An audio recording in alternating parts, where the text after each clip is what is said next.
Como a terra precisa de sol, como a vida precisa da luz.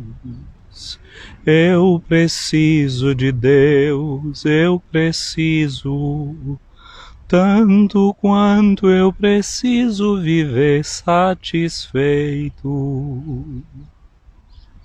Um só dia que eu viva sem Deus, um só dia sem religião, é viver como quem mal respira. Eu só sei que eu não sei mais viver de outro jeito.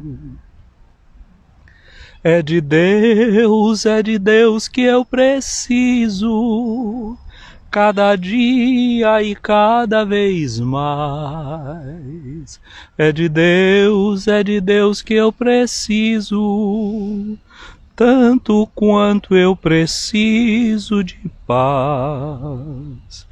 E é por isso que todos os dias eu dobro os joelhos ao Deus de Jesus e digo: Pai, Pai, Pai, e peço luz, luz, luz. E digo: Pai, Pai, Pai, e peço luz, luz, luz. Graça e paz, cara amiga, caro amigo que acompanha as nossas meditações na medida do possível diárias aqui nesse nosso perfil do Instagram, em nosso canal do YouTube, aqui no nosso Facebook. Estamos vivendo a segunda semana do tempo do Advento, que é a nossa preparação para o santo tempo do Natal. E essa primeira fase do tempo do Advento, nós a vivemos com o olhar fixo no nosso futuro, sabendo que Jesus é aquele que virá em sua glória, virá para julgar os vivos e os mortos, conforme confessamos no nosso credo. O tempo do Advento é um tempo que nos ajuda a isso, a pensar no futuro, nessa vinda do Senhor Jesus, no seu retorno. A palavra Advento significa justamente isso, uma chegada. Advento era uma palavra técnica para falar da chegada do imperador ou do seu representante em uma cidade. E as pessoas faziam uma grande festa, um grande desfile que eles chamavam de parousia, para a chegada do imperador ou do seu representante em um determinado lugar, quando havia julgamentos. E os julgamentos no mundo, na cultura romana, era o julgamento se dava e depois tinha as execuções, e as execuções se dava também num ambiente de muita festa. Muitas vezes as pessoas entravam nos jogos que tinham no circo e eram executadas ali, naquele momento. Era um momento também, por isso, de julgamento, de execução penal. Bom, estamos vivendo o tempo do Advento, é a esperança nossa dessa vinda de Jesus que vem para pôr ordem na terra, é assim que a gente espera.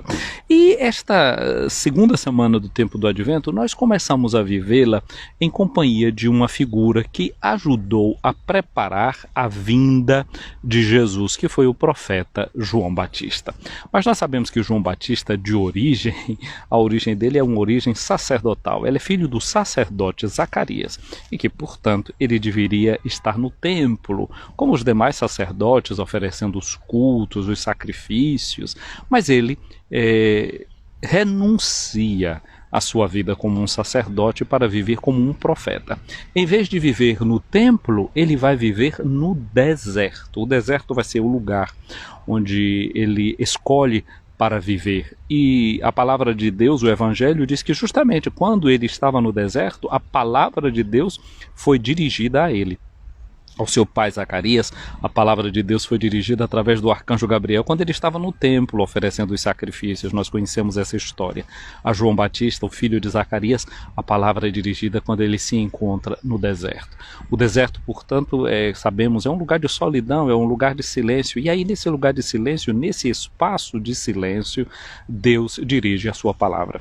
Você se lembra que Jesus muitas vezes também esteve no deserto com as multidões? E uma vez que tocou muito o coração de Jesus, é que quando ele percebeu que aquela multidão que estava com ele já ali há 3 dias não tinham o que comer e eles eram como ovelhas que não têm pastor, e Jesus resolveu provocar os seus discípulos dizendo: temos que dar comida a essa gente, porque senão, se eles vão para casa de qualquer forma, vão desmaiar pelo caminho. Os discípulos se preocuparam, disseram para Jesus que nem 200 denários, 200 dias de trabalho, portanto, a diária de cada um desses dias seria suficiente. 200 dias de trabalho são 2/3 de um ano, não é? Então é muito tempo, não é, trabalhando para completar a quantidade de pão, de dinheiro para dar pão para toda aquela gente em um momento só. E Jesus pergunta o que é que eles tinham, e eles dizem que tinham 7 pães, 2 peixes. Jesus pegou o pão, abençoou, deu graças, partiu, deu para aquela gente. E os evangelistas dizem uma coisa: todos comeram e ficaram satisfeitos. Eu começava lembrando aquela música de Padre Zezinho, né, que a gente precisa viver satisfeito. Uma das coisas muito ruins da vida é quando a gente perde a capacidade de se satisfazer, que a gente não se satisfaz. Uma vida insatisfeita é uma vida amarga, é uma vida sem sentido, a gente poderia dizer é vida sem gosto. A gente precisa encontrar jeito de se satisfazer. Mas olha, qual foi o primeiro movimento de Jesus antes de satisfazer a multidão, dividindo aquele pão com ela? Jesus pegou o pão que tinha, olhou para o céu, deu graças, depois ele começou a repartir o pão. Portanto, parece que aqui já está sendo dada a receita para uma pessoa poder viver satisfeita. É a gratidão, é o saber agradecer. Uma vida agradecida, encontrar satisfação, encontrar gratidão naquilo que você experimenta, é um primeiro passo para a satisfação. Depois que você encontra a gratidão, você é capaz de doação. Foi o que Jesus pegou o pão, partiu e entregou para os outros. Porque se você doa sem satisfação, aquilo não vale muita coisa.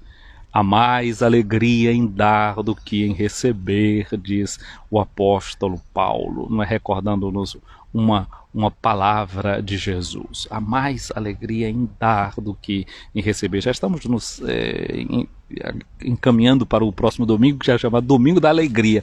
Então, se a gente quer experimentar alegria, vamos pensar em doação, em entrega daquilo que a gente é, encontrar satisfação e encontrar gratidão. Mas o que é que essa palavra da gratidão também tem a ver com, e da satisfação tem a ver com o texto do Evangelho de hoje que nós temos, Mateus no capítulo 11, versículos de 16 a 19. É que Jesus está censurando a sua geração, aquela geração na qual ele está, que ele diz: essa geração parece uma geração de crianças que estão ali brincando na praça, tocam flauta e elas não dançam, entoam um lamento e elas não batem no peito, não choram. Ou seja, é gente que não sabe estar em sintonia com o seu tempo, em sintonia com a sua hora. Não entra na dança, não entra na proposta que a vida vai lhe trazendo. Se a vida traz um toque de flauta, então vamos dançar.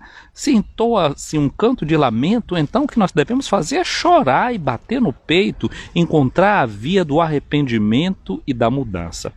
É interessante, Jesus diz, João Batista veio e ele vivia no deserto, era um homem penitente, não comia nem bebia, e as pessoas diziam que ele era um endemoniado. Chega o filho do homem que come e bebe e dizem que esse filho do homem é comelão e beberrão. Mas a sabedoria honra os seus filhos. Portanto, aqui a gente está vendo, João Batista vai viver no deserto. A vida no deserto é a vida na sobriedade. A gente encontra satisfação não é no luxo. Dizem que o João Batista vivia vestido com roupa de pele, dizem que João Batista comia gafanhoto e mel silvestre. Portanto, uma vida que é bem comedida. não uma vida feita de muita comida, mas uma vida comedida, com medida. A gente precisa ter a medida certa, não exagerar. A satisfação existe não quando a gente exagera, mas quando a gente encontra o ponto de equilíbrio. Os antigos diziam virtus in medio, que a virtude está justamente no meio das coisas. O deserto é aquele lugar que ensina a gente a viver com o que é essencial. Viver do essencial traz a satisfação. Não é no exagero que a gente se satisfaz. O exagero pode até depois trazer muita fadiga, trazer mal-estar. Quando você come exageradamente, você encontra satisfação ou depois precisa estar tomando qualquer remédio para se desopilar, porque comeu demais? Portanto, eu creio que o dia de hoje, olhando para a figura de João Batista, a graça que a gente deve pedir a Deus é a graça da satisfação. A graça de saber viver com medida. A graça de, pela gratidão, encontrar a satisfação do coração da gente. É isso que eu quero desejar para você nesse dia, é isso que eu quero desejar para você sempre, como uma graça que a gente encontra nesse tempo do Advento e leva para o resto da nossa vida. O Senhor esteja acima de ti para te proteger, à tua frente para te guiar, atrás de ti para te defender, ao teu lado para te acompanhar, dentro de ti para te abençoar. Que a bênção de Deus Todo-Poderoso, Pai, Filho e Espírito Santo desça sobre ti, minha amiga, meu amigo, e permaneça para sempre. Amém. Um abraço aqui a quem está acompanhando a nossa live no dia de hoje, nesse momento, a Maria Aline Sampaio, a Odaleia e a Reilda Aires. Então, um abraço para vocês, uma satisfação tê-los por aqui. E você curta aí esse nosso vídeo, curta essa nossa live, essa mensagem de agora. Se quiser encaminhar para alguém, faça também, e eu vou salvar lá aqui e depois vamos salvar lá no nosso canal do YouTube e pelo nosso Facebook. Um dia abençoado, fiquem com Deus.